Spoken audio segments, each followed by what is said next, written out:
I'm asking you, what is the value of enthalpy when I oxidize carbon monoxide to produce CO2 in a second step? So I had a partial oxidation in the first step, and I do a second one now.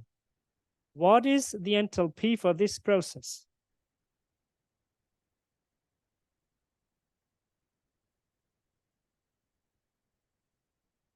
Thank you.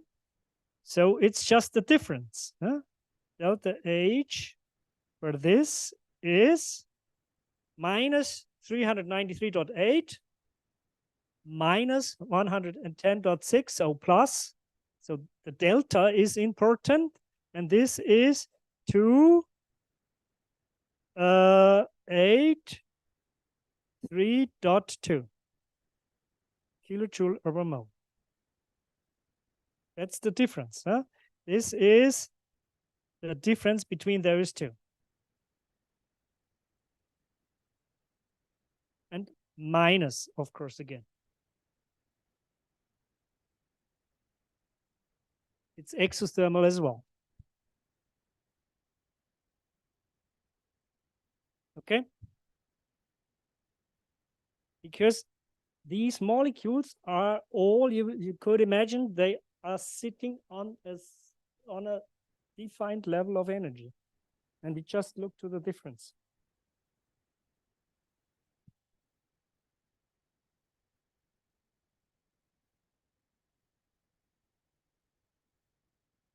So that is about enthalpy.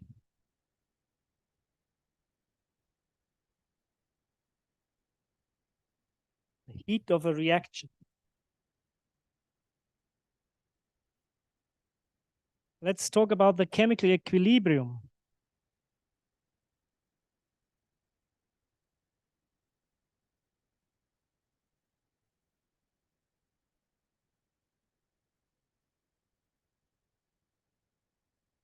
Here we always say it is a reaction one way.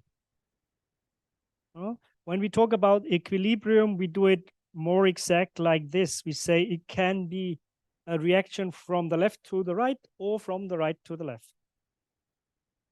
In reality, a reaction more or less never goes only in one direction. We always say it's more or less mostly on the right, it's mostly on the left, or it's in the middle. So the more exact way to describe the chemical reaction is to say it's an equilibrium. At the end, it's depending on the level of energy, but we can say it both is possible.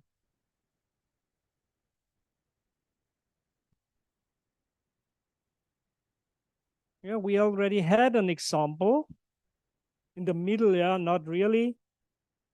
But when we talked about the autoprotolysis, we know here in both direction possible. Here it is more on the left, but it could be more on the right. For example, if you have an acid like hydrochloric acid, we already had that example. Then we have it more or less totally on the right. It's a strong acid. So it's really, we can say it's on the right. We neglect the parts, the few which are not on the right. If we talk about hydrocarbonic acid, for example, is it a strong acid? What do you think? Hydrocarbonic acid. It is when you drink sparkling water, you have hydrocarbonic acid. You press CO2 into water, CO2 and water is H2CO3. Hydrocarbonic acid. Is it a strong one? What do you think? It's not very strong. Here, only partially the H plus ions are transferred to the water. So we have H3O plus. So here we can say it's not very strong, it's a weak acid. And later on, we think or we talk about how to calculate the differences when we have a strong acid, a weak acid. If we have to calculate the pH level of a strong acid or a strong base, it's easy. If we have to calculate it from a weak acid or a weak base, it's more complicated. Then we can exactly define, is it on the right, is it on the left, is it in the middle? On that example. So it's depending on the type of reaction. We have different reactions and we will talk about different systems. For example, one example is we have hydrogen and we have iodine. Then we know, okay, it could happen to produce hydrogen iodide. This is more or less in the middle. A few are here, but not all of these elements are really reacting. Another one is we have hydrogen and oxygen.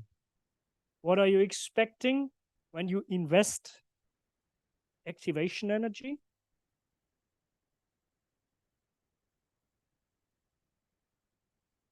Now water is produced, so H2O.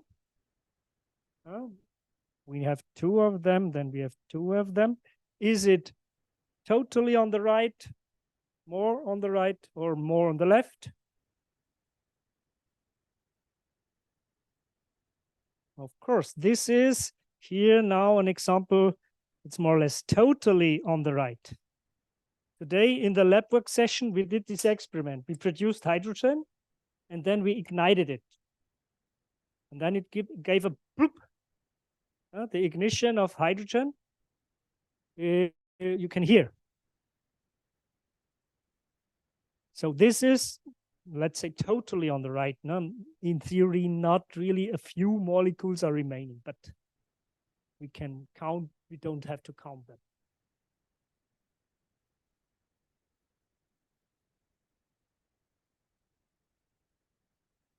Okay, so, well, when we think on that now, we want to calculate, sorry? Oh, sorry.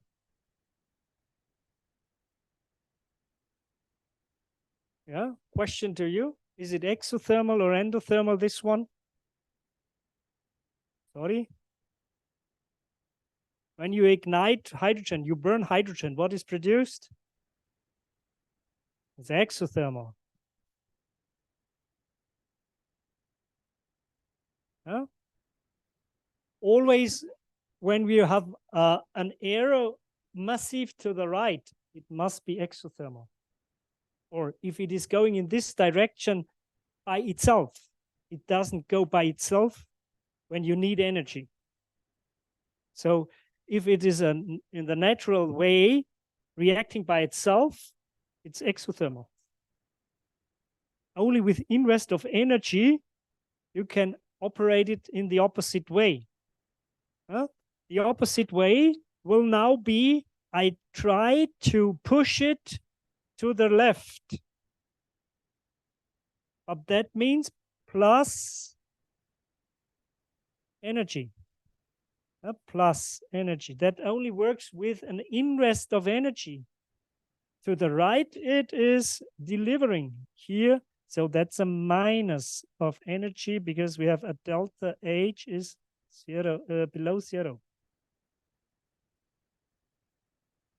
And this is done in new energy systems. Can you imagine what I'm talking about?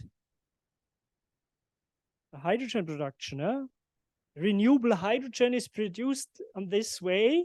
We have water and we split it into hydrogen and oxygen.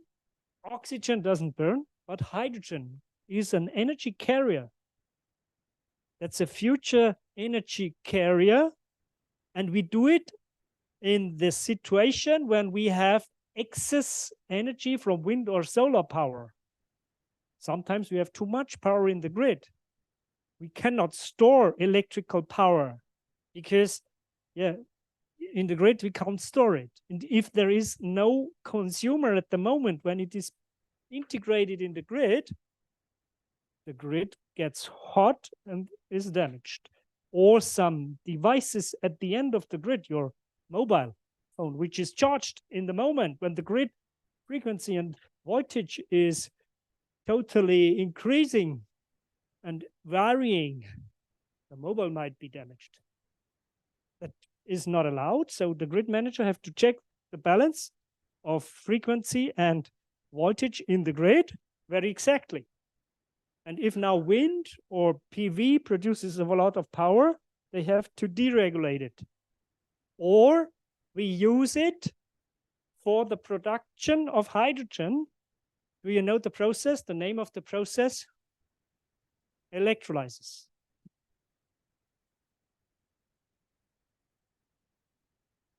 So that's the electrolysis. And therefore we can use the electrical power. But of course, that needs a lot of power to push the direction to the left, because by itself, it will go in this direction. But even here, it needs a activation energy. Hydrogen without activation will not burn. But of course, it's dangerous to act with hydrogen in the atmosphere because we have oxygen in the atmosphere. And just a little, like if you put in a sticker into the socket, I don't know the English, sometimes you see there is a little ignition, and that could be enough to ignite hydrogen and oxygen in the atmosphere. So this is what we call the ignition level, which is quite low. A small amount of hydrogen in our volume and oxygen is available, it could explode. And at that moment, the whole lecture room will fly into the atmosphere, including us.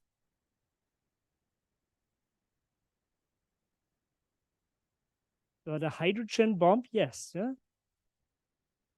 And well, we can use the hydrogen, for example. We do not combust it in atmosphere. When we use the hydrogen in a fuel cell, that's the opposite to the electrolysis, then we can produce electrical power again.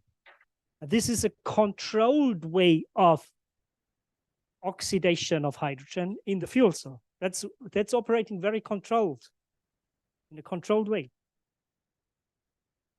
Not just ignited. And then we can transfer it into electrical power again. So hydrogen is an important energy carrier for the future. Other questions?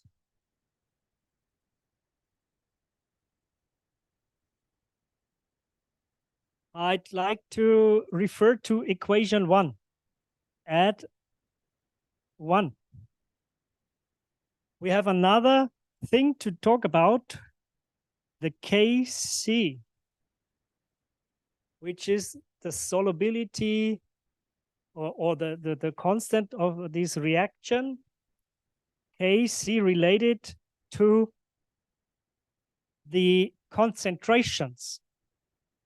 This is, per definition, the concentration of the HI. But now we have 2 of them, so we have to multiply them, so square. So this is the product of the concentrations of the products. So the mathematical product of the concentration of the products, the molecules, over the concentration of the educts, which is H2, times the concentration of iodine, I2.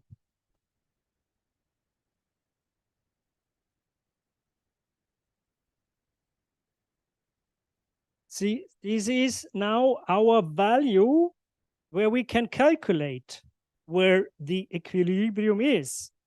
When we have a lot of the products, the educts concentration is low.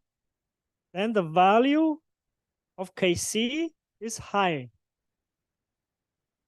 If we have less of them, more of them are remaining on the left side, then Kc here high number, here low number, Kc is small.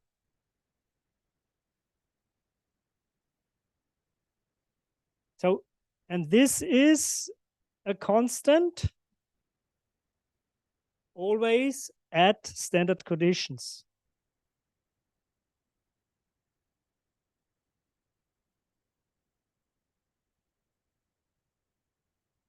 So this is what is the answer to the question before. The Kc is a constant of the reaction at standard conditions. Of course, you can push it by pressure, by temperature, by different, using a catalyst that helps sometimes to push it to the right or to the left side, or pressure or whatever. But at standard conditions, it's a constant. And that tells me, is it on the right, is it on the left? But therefore, I have to measure the concentration of Hi, of hydrogen and iodine. And then I put it in relation, and I can calculate the constant. I can look it up in tables, and then I know it. At standard condition, is it really in the middle? Is it on the right or on the left? For this example, it is 45.9. It doesn't have a unit because we have mole square over liter square divided by mole over liter times mole over liter. So again, mole square over liter square. Then we can cancel it. It is unitless. It's a constant value.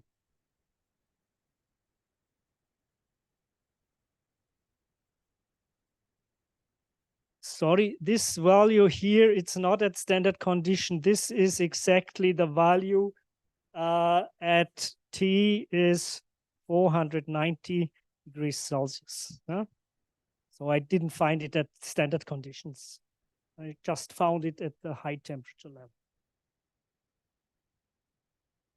We even can transfer that to Kp, because here we are talking about gases. This is a gas, this is a gas, this is a gas. And we know a gas can be calculated by the partial pressure. So this is the partial pressure of Hi square, because we have two of them, over the partial pressure of hydrogen times the partial pressure of iodine. This is the same value, now Kp, because they are contributing in the same way to the overall pressure in the system.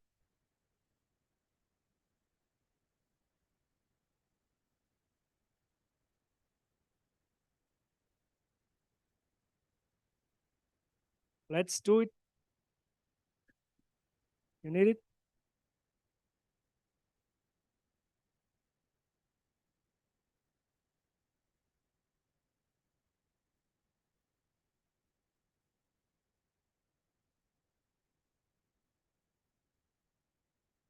Let's switch to a more general way of describing these equilibrium. We have, in general,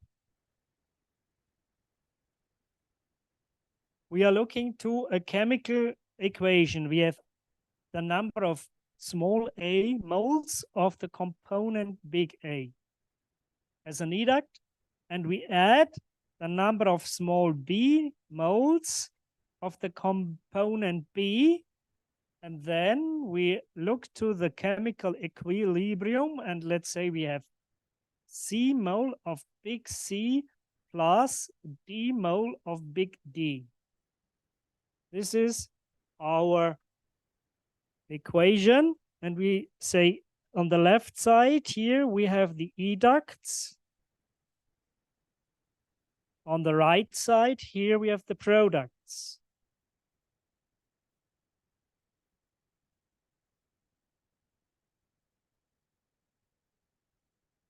And in general now, when we create the Kc, so related to the concentration of the educts and the products, can you help me? What do we have to calculate? Loud one.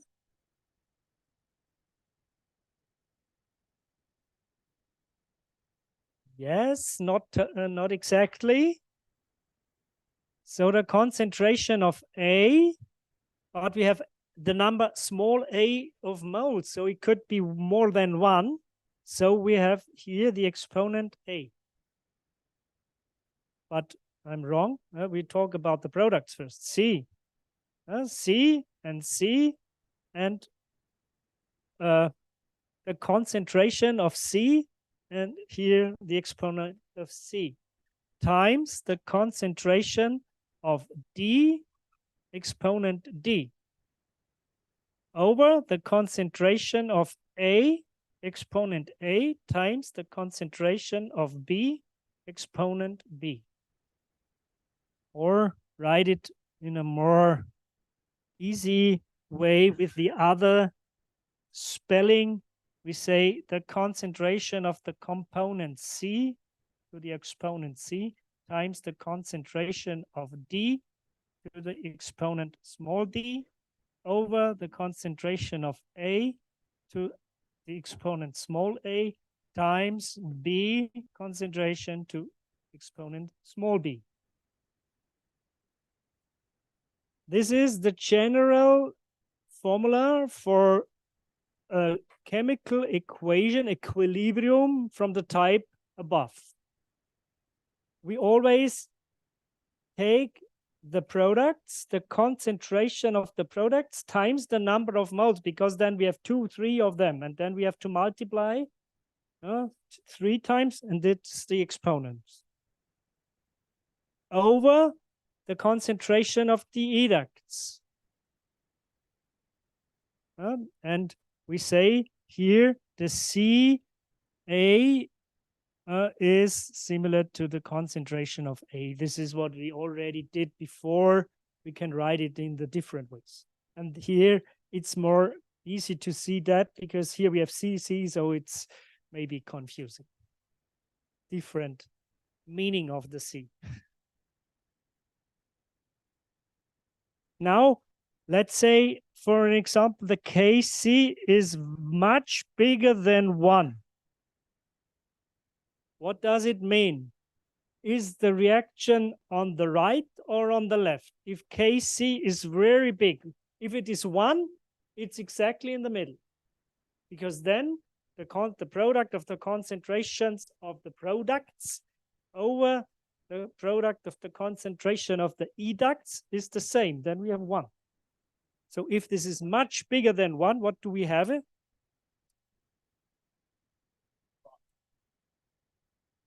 Yeah, so we have more product than educts. The reaction is nearly complete on the side of the product.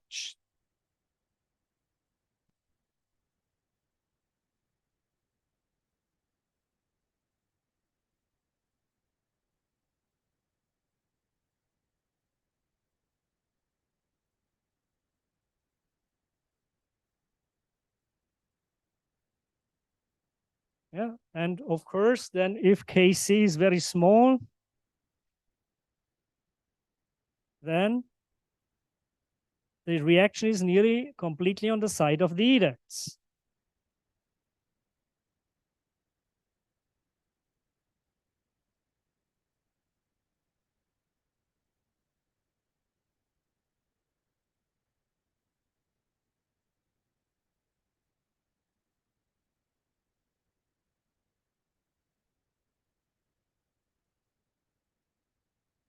And if Kc is 1, the reaction is in the middle. All partners in the reaction have nearly the same concentration, or the product, the mathematical product of concentrations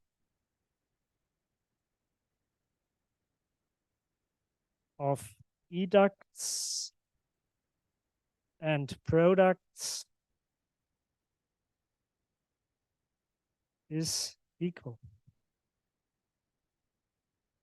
So at the end, the Kc is the value important for us to decide, is it on the right, is it on the left, is it on the middle? That the same is true for Kp. It's just another way of calculation. Here we use the partial pressure instead of the concentration in mole over liter. Okay. Any questions? Any comments? Any remarks? I think in the next days, maybe there will be the evaluation of this lecture. You will get a code. I will put it in Ireland when I have it. And I will remember you to evaluate this lecture. That helps me to know if it is good or not so good, what I can improve, whatever. It would be fine if you do that evaluation. So thank you very much. We meet again next Wednesday.